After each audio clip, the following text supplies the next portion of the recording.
कविता रहस्य के 23वें एपिसोड में आप सभी भाई बहनों का हार्दिक स्वागत है। आज के एपिसोड में अर्जुन भगवान से पूछता है कि कर्म क्या है, ब्रह्म क्या है, आध्यात्म क्या है, आदिदेव कौन है, अधोगति क्या है, योग की विभिन्न गतियां कौन सी है। इन सभी प्रश्नों का उत्तर भगवान ने बड़ी सरल और सहज रीति से दिया है। आइए इस एपिसोड में हम इन प्रश्नों का उत्तर जानने की कोशिश करते हैं। जैसे कि हर मनुष्य को जिज्ञासा होती है कि वो सब कुछ जान ले, उसका कोई भी प्रश्न अनुत्तरित न रह जाए, ऐसे ही दिखाया है। अर्जुन को भी जिज्ञासा हो रही है। जैसे जैसे वो ज्ञान श्रवण करता जा रहा है, उसके मन की जिज्ञासाएं और बढ़ रही हैं। वो सब कुछ जान लेना चाहता है। वो स्वयं के बारे में भी सब कुछ जान लेना चाहता है और परमात्मा के बारे में भी सब कुछ जान लेना चाहता है। मनुष्य की गति क्या होगी, कैसे उसको योग अभ्यास करना चाहिए, इस सब की जानकारी कर लेना चाहता है।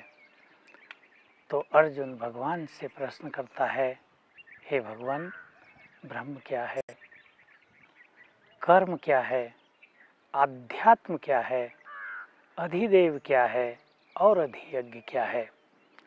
5 प्रश्न किए हैं अर्जुन ने भगवान से, और भगवान अति सहज उत्तर देते हुए फिर अपनी विभूतियों पर आ जाते हैं और अपना वर्णन करते हैं। कई लोग सोचते हैं भगवान अपनी महिमा का क्यों सुंदर स्वयं बखान कर रहे हैं। इसमें उनको ये भाव नहीं है कि मेरी प्रशंसा हो, परंतु ये भाव है उनके बिना उनको कोई नहीं जान सकता। इसलिए उन्हें स्वयं ही बताना होता है, मैं क्या हूँ, कौन हूँ, कहाँ से आया हूँ, किस में आया हूँ और किस लिए आया हूँ। तो सुनिए उन्हीं के शब्दों में भगवान बोलते हैं कि परम अक्षर ही ब्रह्म है। वास्तव में इसका अर्थ है ए परम अक्षर ओम, अर्थात जो परमात्मा है वो ही सर्वश्रेष्ठ है। जीवात्मा, आत्मा, इससे संबंधित जो कुछ है उसे आध्यात्म कहते हैं।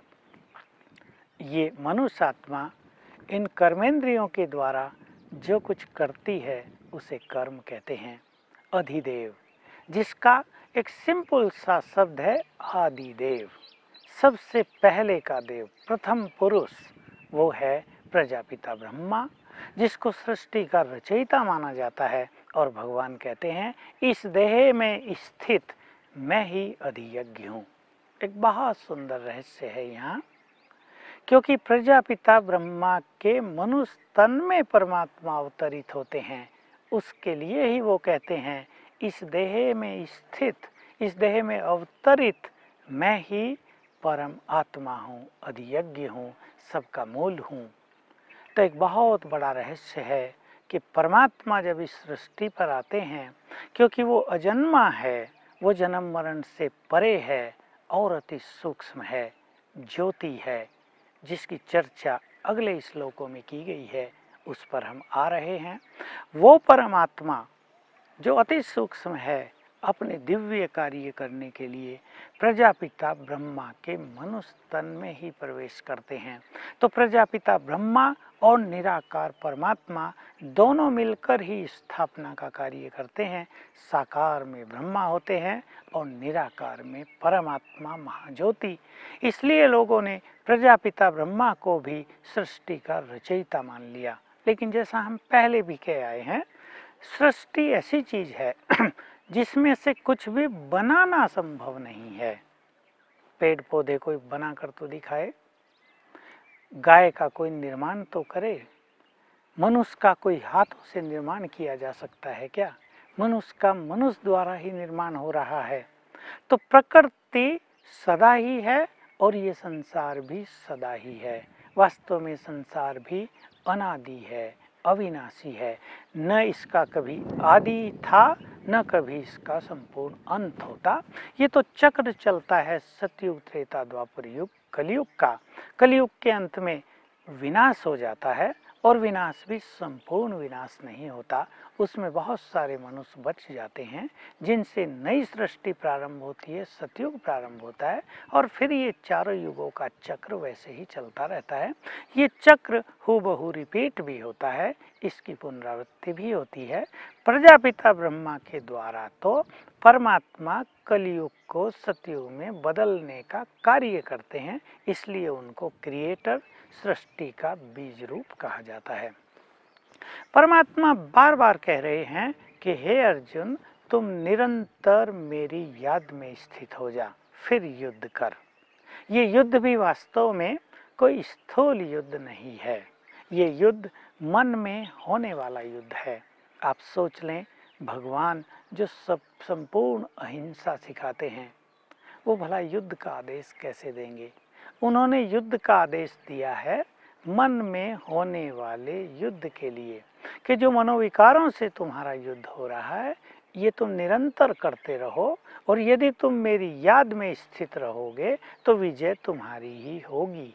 क्योंकि सबसे भारी युद्ध ये आंतरिक युद्ध ही होता है, इसमें कोई ज्ञानी व्यक्ति, कोई बहुत शक्तिशाली व्यक्ति ही सफल होता है, विजयी होता है। तो एक बहुत सुंदर रहस्य भगवान यहाँ पुनः स्पष्ट कर रहे हैं कि अंतिम समय में यानी मृत्यु के समय जो मनुष्य जिस जिस भाव में स्थित होता है, अर्थात जैसे जैसे संकल्प और विचार उस मनुष्य के मन में होते हैं, वैसी ही उसकी गति होती है, वैसा ही उसको पुनर्जन्म मिलता है। फिर भगवान कहते हैं कि तुम प्रयास करो कि अंतिम समय में तुम्हारे अंदर मेरी ही याद हो, तुम मेरी स्मृति में ही शरीर छोड़ो तो तुम मुझे प्राप्त हो जाओगे, तुम मेरे पास आ जाओगे, यानी परम गति को प्राप्त हो जाओगे, मुक्ति को प्राप्त हो जाओगे, जो परम आनंद की एक स्थिति है। परंतु ये तभी संभव होगा जब हम पूरा जीवन परमात्मा से अधिक योग युक्त रहें। जैसा हम पहले भी कह आए हैं, यही सत्य है कि जो अभ्यास किसी मनुष्य ने लंबा काल किया हो, मृत्यु के समय वो मनुष्य उसी भाव में स्थित होगा। किसी ने लंबा काल पाप ही किया है तो अंत में पाप ही उसके सामने होगा। किसी ने लंबा काल सुख दिया है तो वही भावना उसके अंदर होगी। किसी का किसी से बहुत ममत्व रहा है, अंत काल में वो उसको भुला नहीं पाएगा, वही उसकी स्मृति में रहेगा। लेकिन यदि परमात्मा के स्वरूप में कोई स्थित हो जाए तो उसकी परम गति होती है। बार बार यदि कोई अभ्यास करता रहे जीवन में, मैं आत्मा हूँ, मैं इस शरीर से अलग हूँ, यदि कोई बार बार स्वयं को शरीर से डिटैच करने का अभ्यास करे, जिसे अध्यात्म कहा जाता है, तो उसे शरीर छोड़ने में कष्ट नहीं होगा, क्योंकि पहले से ही आत्मा देह से डिटैच हो चुकी होगी। और ये एक बहुत बड़ी चीज़ है कि किसी का शरीर अंत में सहज भाव से छूट जाए, आत्मा शरीर में उलझ कर न रह जाए, आत्मा शरीर में तड़फती न रह जाए, कष्ट न पाने लगे। इच्छा हुई, संकल्प किया और शरीर छोड़कर चल दिए। लेकिन जैसा हमने कहा है, ये तभी संभव है यदि हम दिन में बार बार अशरीरी होने का अभ्यास करें, स्वयं को स्थित करें यहाँ कि मैं ज्योति स्वरूप आत्मा यहाँ विराजमान हूँ। भगवान से अपना बुद्धि योग लगाने के लिए उसको संपूर्ण रूप से जानना परम आवश्यक है। भगवान ने एक श्लोक में अपनी पूरी बात कह दी है, अपने बारे में बहुत कुछ कह दिया है। मैं अजन्मा हूँ, सृष्टि का बीज रूप हूँ, त्रिकालदर्शी हूँ, सच्चिदानंद स्वरूप हूँ, सूर्य के समान सदा प्रकाशित हूँ, सूक्ष्म अति सूक्ष्म हूँ, सर्व समर्थ हूँ। बहुत सुंदर व्याख्या है। हमें जानना चाहिए कि किसी भी देहधारी को परमात्मा नहीं कहा जा सकता। परमात्मा देहधारी नहीं है, क्योंकि वो जन्म मरण के चक्कर में ही नहीं आता, वो सदा ही निराकार है। उन्होंने अपने लिए जिस शब्द का प्रयोग किया, सूक्ष्म अति सूक्ष्म और सूर्य के सदर्श प्रकाशमान, स्वयं प्रकाशमान, वो उसका अपना प्रकाश है। सूक्ष्म अति सूक्ष्म शब्द पर हम ध्यान दें। देखिए आज एटम भी बहुत सूक्ष्म है। एटम के वैज्ञानिकों ने बहुत हिस्से कर दिए और सूक्ष्मता में चले गए। आत्मा उन सब से भी सूक्ष्म है, क्योंकि आत्मा नॉन फिजिकल है, मेटाफिजिकल है। वो स्थूल नहीं है, भौतिक नहीं है, इसलिए उसके स्वरूप को भौतिक नैनों से भी नहीं देखा जा सकता। परमात्मा भी अति सूक्ष्म, यानी जितना भी सूक्ष्म से सूक्ष्म हम विचार करें, ऐसा एक पॉइंट ऑफ एनर्जी है। परमात्मा के लिए हम एक दूसरा शब्द भी कह सकते हैं, वो सुप्रीम सोर्स ऑफ एनर्जी है। उससे ही सबको एनर्जी प्राप्त होती है। वो स्वयं प्रकाशमान है। उसका प्रकाश सूर्य के प्रकाश की तरह नहीं। सूर्य का प्रकाश भी भौतिक है, जो हम सबको मिलता है, और सूर्य के द्वारा संसार के अनेक कार्य संचालित होते हैं। वह परमात्मा सर्वज्ञ है, सबका पालन करने वाला है, सबकी उत्पत्ति का मूल बीज स्वरूप भी वही है। परमात्मा कह रहे हैं बार बार कि तुम यदि निरंतर मुझे याद करोगे तो मेरे पास आ जाओगे, तुम्हारा यहाँ पुनर्जन्म नहीं होगा। ये बहुत रहस्य भरी बातें हैं। 3 लोक हैं। एक है ये स्थूल लोक, मनुष्यों का लोक। इसके भी परे, यानी सूर्य चांद तारों के भी परे, सभी ग्रहों के परे सूक्ष्म लोक भी है, जहाँ सूक्ष्म देवताओं का निवास है, जिसे ब्रह्मा लोक भी कहते हैं। ब्रह्मा का जहाँ निवास स्थान है, प्रजापिता ब्रह्मा जहाँ अपने सूक्ष्म शरीर में निवास करते हैं। उसके भी परे परम धाम है, जहाँ आत्माएं निवास करती हैं, जिसको ब्रह्मलोक कहा गया है, जिसको परम पद की संज्ञा दी है, परम धाम नाम दिया है, जहाँ परमात्मा का भी निवास स्थान है। उसे ही मुक्ति भी कहते हैं। मुक्ति की अवस्था में मनुष्य आत्मा का निवास उसी जगह पर होता है। इसलिए साधक लोग मुक्ति के लिए बहुत प्रयास करते हैं कि मुक्ति के बाद लंबे काल तक किसी को भी पुनर्जन्म नहीं लेना पड़ेगा।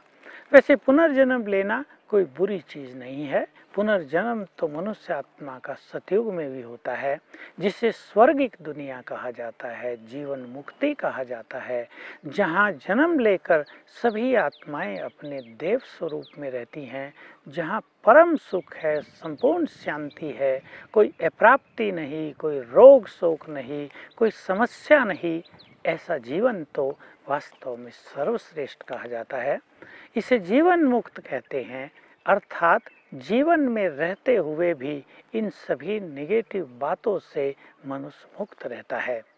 परंतु लोग मुक्ति की कामना करते हैं, उसकी चर्चा भगवान ने कर दी कि जो सबसे ऊपर का लोक है, ब्रह्मलोक, परम धाम, जिसको परमात्मा ने अपना धाम कहा है। 8वें अध्याय में ही हम एक श्लोक में इस बात को पाते हैं कि जो लोग, जो मनुष्य, जो भक्त, जो योगी अंतिम समय में केवल मेरा स्मरण करते हुए शरीर का त्याग करते हैं, वे मुझे प्राप्त करते हैं, मेरे परम पद को प्राप्त करते हैं। मैं उस परम धाम में रहता हूँ, जिसे सूर्य का प्रकाश प्रकाशित नहीं कर सकता। तो वहाँ पहुँच जाती हैं वो आत्माएं जो परमात्मा के स्वरूप का अंतिम समय में स्मरण करते हुए देह त्यागती हैं। तो परमात्मा परम धाम के वासी हैं। पहले भी कह आए हैं कि देवताओं को याद करने वाले देवताओं को ही प्राप्त होते हैं। वास्तव में भूतों का पूजन करने वाले भूतों को प्राप्त हो जाते हैं, यानी भूत योनि में ही चले जाते हैं। हमें श्रेष्ठ गति चाहिए तो हम अंत काल में परमात्मा का चिंतन करें, जो हमारे हिंदू धर्म में एक मान्यता है कि अंत में गंगा का तट हो, गंगा का जल मुख में हो, परमात्मा की स्मृति हो, तब प्राण तन से निकलें। गंगा का तट अर्थात कोई श्रेष्ठ स्थान, जहाँ श्रेष्ठ वाइब्रेशंस हों, जहाँ अच्छे लोगों का वास हो। गंगा जल वास्तव में स्थूल जल की बात नहीं, ज्ञान जल की बात है। मुख में यानी बुद्धि में ज्ञान हो और चित्त में परमात्मा का स्मरण हो, तब तन से प्राण निकलें तो परम गति प्राप्त होती है। तो देख लीजिए, जो 3 लोक हैं, यहाँ जो ये स्थूल लोक है, मनुष्य लोक है, इसमें मनुष्य आत्माएं एक शरीर छोड़कर दूसरा शरीर ले रही हैं। ये पुनर्जन्म का संसार है, इसको पुनरावृत्ति कहा जाता है, इसको मुक्ति नहीं कहा जाता। आत्माएं शरीरों में प्रवेश करके अपना अपना पार्ट बजा रही हैं। दूसरे शब्दों में एक बहुत व्यवहारिक बात पर हम आ जाएं, इसे आत्माओं का रंगमंच भी कहा जाता है, जहां आत्माएं शरीर रूपी वस्त्र पहनकर अपना अपना पार्ट प्ले कर रही हैं। ये संसार एक विशाल नाटक है, इसमें सभी आत्माएं एक्टर्स हैं। हम यदि अपने को एक्टर मान लें तो हमें ख्याल रहेगा कि हमें एक्टिंग बहुत सुंदर करनी है और अपने पार्ट का भी आनंद लेना है, दूसरे के पार्ट को भी साक्षी होकर देखना है। दूसरों के पार्ट को देखकर मन में क्या, क्यों, कैसे के क्वेश्चंस नहीं उठाने हैं, अपने पार्ट को परम आनंद से प्ले करना है, तो हमारा पार्ट बहुत सुंदर हो जाएगा। लेकिन मनुष्य प्राय दूसरों को तो देखता रहता है और मन में क्वेश्चंस उठाकर परेशान होता रहता है, लेकिन अपने पार्ट का वो आनंद कम ले पाता है। अपने पार्ट का भी आनंद लेना है बहुत अच्छी तरह। इसके परे जो सूक्ष्म लोक है, जहाँ ब्रह्मा सूक्ष्म शरीर में रहते हैं, वहाँ जाने के बाद भी पुनर्जन्म होता ही है। वहाँ से भी सूक्ष्म शरीर सहित आत्मा वापस लौट आती है। लेकिन जब आत्माएं अपने मूल वतन में पहुँच जाती हैं, जिसे परमधाम कहते हैं, तो बहुत समय तक बहुत आत्माओं का पुनर्जन्म नहीं होता। फिर मुक्ति का वो काल समाप्त होने के बाद आत्माएं वापस पुनर्जन्म लेती हैं इस संसार में अपनी श्रेष्ठ प्रारब्ध के साथ। तो हम सभी मुक्ति और जीवन मुक्ति को पाने का पुरुषार्थ करें, परमात्मा के समीप चलें, जो स्वयं प्रकाशमान है, जो दिव्य पुरुष है, जो परम पुरुष है, वो हमारा परम पिता है, वो हमारा है। न हमें उससे डरने की ज़रूरत, न ये सोचने की ज़रूरत उसके पास जाकर क्या होगा। उसके पास जाने से हम परम आनंद में स्थित हो जाएंगे।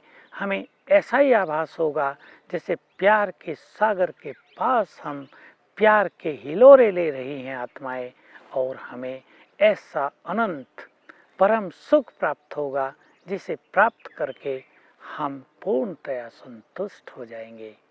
ओम शांति। काफी सरल और सहज भाषा में परमात्मा ने आदिदेव ब्रह्मा के कर्तव्य और आध्यात्म के बारे में बताया। इसी तरह उन्होंने अर्जुन के मन में उठने वाले प्रश्नों का उत्तर देकर उन्हें संतुष्ट किया। अर्जुन की तरह हमारे मन में भी कई प्रश्न उत्पन्न हुए होंगे। मैं समझती हूँ इन सभी प्रश्नों का उत्तर इस एपिसोड में आपको मिल ही गए होंगे। फिर भी यदि आपके मन में कोई प्रश्न हो तो हमें ज़रूर लिख भेजिए। हमारा पता तो आप जानते ही हैं। तब तक के लिए हमें इजाज़त दीजिए। खुदा हाफिज़।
ना द्वेष रहे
रखें हम क्षमा भाव, जन जन का आदर कर लें।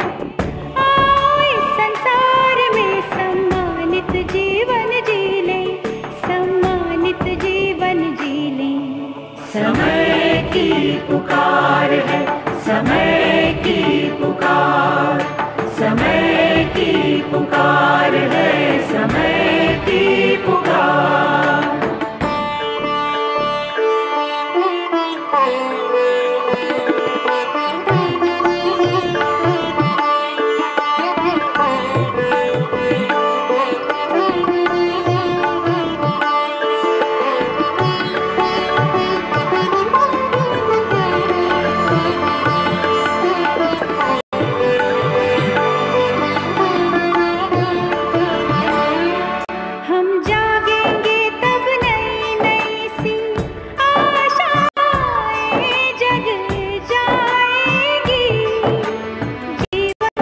खुशहाल बनेगा ये जिंदगी, मुस्काएगी, मुस्काएगी।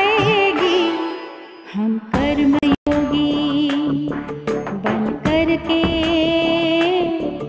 परिवर्तन जीवन कर लें।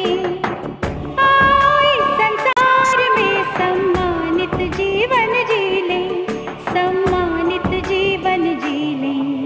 समय की पुकार है, समय की पुकार, समय की पुकार है, समय की पुकार। ना द्वेष रहे, ना राग रहे, ना द्वेष रहे, ना राग रहे। हम सबका प्यार पालें। आओ इस संसार में सम्मानित जीवन जी लें, सम्मानित जीवन जी लें। समय की पुकार है, समय की पुकार, समय की पुकार।